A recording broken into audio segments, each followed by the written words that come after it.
بسم اللہ الرحمن الرحیم۔ السلام علیکم ورحمۃ اللہ وبرکاتہ۔ خرگوش کھانے کے بیان میں 2 حدیثیں پیش کی جائیں گی انشاءاللہ، جس سے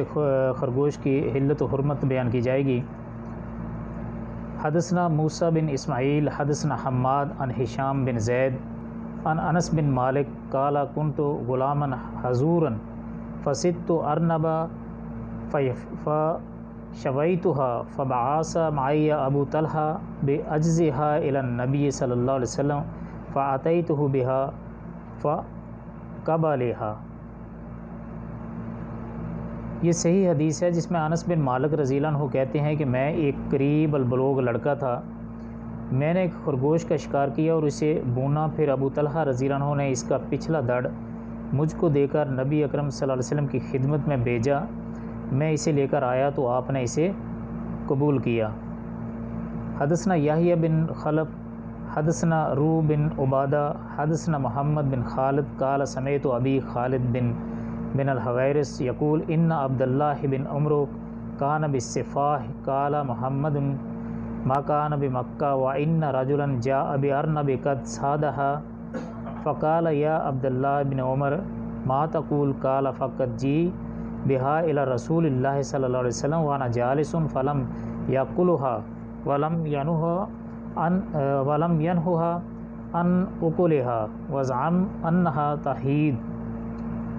یہ حدیث اس کی سند جو ہے وہ ضعیف ہے۔ پہلی حدیث جو بیان کی گئی ہے وہ صحیح ہے اور اس کی سند جو ہے وہ ضعیف ہے۔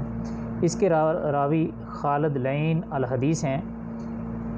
محمد بن خالد کہتے ہیں کہ میں نے اپنے والد خالد بن حویرث کو کہتے سنا کہ عبداللہ بن عمرو رضی اللہ عنہما صفہ میں تھے۔ یہ مکہ میں ایک مقام ہے جس کی یہ جگہ ہے، وہ مکہ میں ایک جگہ کا نام ہے۔ ایک شخص ان کے پاس خرگوش شکار کر کے لایا اور کہنے لگا عبداللہ بن عمرو آپ اس سلسلے میں کیا کہتے ہیں؟ انہوں نے کہا اسے رسول اللہ صلی اللہ علیہ وسلم کی خدمت میں لایا گیا اور میں بیٹھا ہوا تھا، آپ نے نہ تو اسے کھایا اور نہ ہی اس کے کھانے سے منع فرمایا، وہ آپ صلی اللہ علیہ وسلم کا یہ خیال تھا کہ اسے حیض آتا ہے۔ یہ حدیث کیونکہ ضعیف ہے اور جبکہ پہلی حدیث جو پیش کی گئی ہے وہ صحیح ہے، جس میں واضح طور پر خرگوش کی حلت جو ہے وہ ثابت ہو رہی ہے۔ اس کی تخریج جو ہے اس کافی کتابوں میں ہے، بہت سارے ابواب میں ہے اور اس کو سب نے صحیح کہا ہوا ہے، جو انس بن مالک رضی اللہ عنہ کی حدیث ہے۔ جبکہ یہ جو دوسری حدیث بیان کی گئی ہے یہ ضعیف راوی ہے خالد، تو اس لیے پہلی حدیث پر ہی عمل ہوگا۔ تو یہاں پر ایک بات یہ بھی واضح کر دینی ضروری ہے کہ جیسے کہ اس سے پہلے بھی ہم سہ پر ایک ویڈیو بنا چکے ہیں سہ کی حلت کے بارے میں، کیونکہ سہ ایک ایسا جانور ہے جو اسی خرگوش کے بالکل مشابہ ہے، لیکن اس کے جسم پر کانٹے ہوتے ہیں اور تھوڑی سی اس کے جسامت میں تھوڑا سا فرق ہوتا ہے، حالانکہ ان کے کام کرنے کے جو طور طریقے ہیں، ان کے رہن سہن کے طریقے ہیں، وہ بالکل ایک دوسرے سے ملتے جلتے ہیں۔ کیونکہ سہ بھی جو ہے وہ سبزیاں کھاتی ہے اور درختوں کی چھال وغیرہ اتار کر کھاتی ہے، اور یہ خرگوش بھی اس کا بھی طریقہ کار وہی ہے۔ لیکن بہت سارے علاقوں میں کیونکہ وہ سہ جو ہے وہ کھائی نہیں جاتی، ذبح نہیں کی جاتی، تو خرگوش جو ہے یہ تقریباً ہر علاقے میں ہی کھایا جاتا ہے۔ حالانکہ خرگوش کو بھی جیسے شیعہ مسلک کے لوگ اور بھی بہت سے کچھ لوگ ایسے ہیں جو اس کو حرام یا کچھ مکروہ کہہ دیتے ہیں، حالانکہ اس کی حلت اس حدیث سے واضح ثابت ہو رہی ہے۔ تو اسی زمرے میں سہ بھی آتی ہے، تو سہ کو کیونکہ کافی جس علاقے میں کھایا نہیں جاتا تو وہ لوگ اس کو حرام ہی سمجھ بیٹھے ہیں۔ تو اس سلسلے میں ہم سہ پر بھی ایک مکمل پوری تفصیلاً ویڈیو بنا چکے ہیں، کیونکہ وہ بھی سبزیاں، گھاس بوس اور درختوں کی چھال وغیرہ ہی کھاتی ہے، اور نہ کیونکہ وہ چیر پھاڑ کر یا شکار کرنے والا جانور بھی نہیں ہے، اور نہ ہی اپنے پنجوں میں جو ہے وہ اس کو اپنے شکار کو جکڑ کر کھانے والا جانور ہے، بلکہ وہ تو خود ایک مظلوم جانور ہے، لیکن صرف اس کی شکل صورت ایسی ہے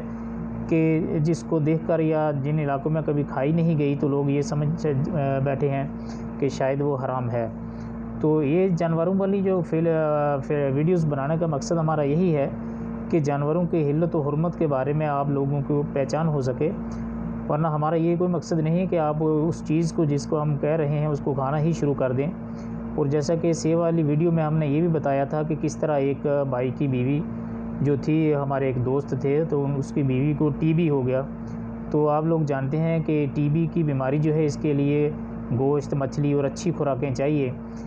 تو ظاہر ہے کہ ایک غریب بندہ جو ہے وہ گوشت تو پورا نہیں کر سکتا ہر روز، یومیہ کے حساب سے، جبکہ آج کل ویسے بھی 10-1200 روپے کا تقریباً میرے خیال 1000-1200 روپے کا کلو گوشت ہے پاکستان میں بکرے کا۔ تو اس نے کچھ دوستوں سے کہا، تو انہوں نے نا اس کو سے کو پکڑ کے لے آئے، تو انہوں نے پوچھا کہ تم نے اس کو کیا کرنا ہے، تو اس نے بتایا نہیں، البتہ وہ اس کو ذبح کر کے گھر میں لے آیا۔ تو گھر میں بیوی کو بھی نہیں بتایا کہ یہ گوشت کس چیز کا ہے، تو اس نے بتایا کہ یہ بکری کا گوشت ہے، تو اس کو ایسا کرو کہ فریج میں رکھ دو، تو روز کیا کرنا کہ تھوڑا تھوڑا پکا کر صبح و شام تم اس کو کھاتی رہو۔ تو ایسا کرنے سے اس کو کیا ہوا کہ صرف ایک سے اس نے اپنی بیوی کو پوری کھلا دی، تو اس کی بیوی کی ٹی وی ہمیشہ کے لیے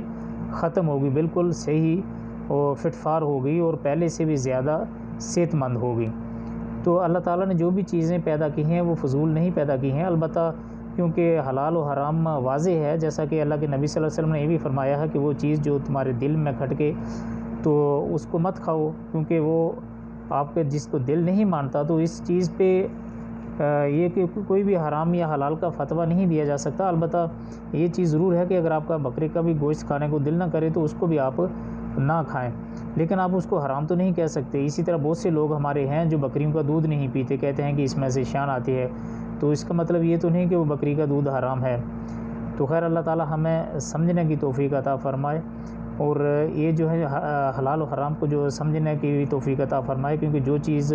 دل میں کھڑکے کہ اس پر لوگ آگاہ ہوں گے تو میری بےزتی ہو جائے گی، تو یہ چیز جو ہے سمجھ لیں کہ وہ ایسی چیز جو ہے وہ حرام ہے۔ البتہ جانوروں کی حرمت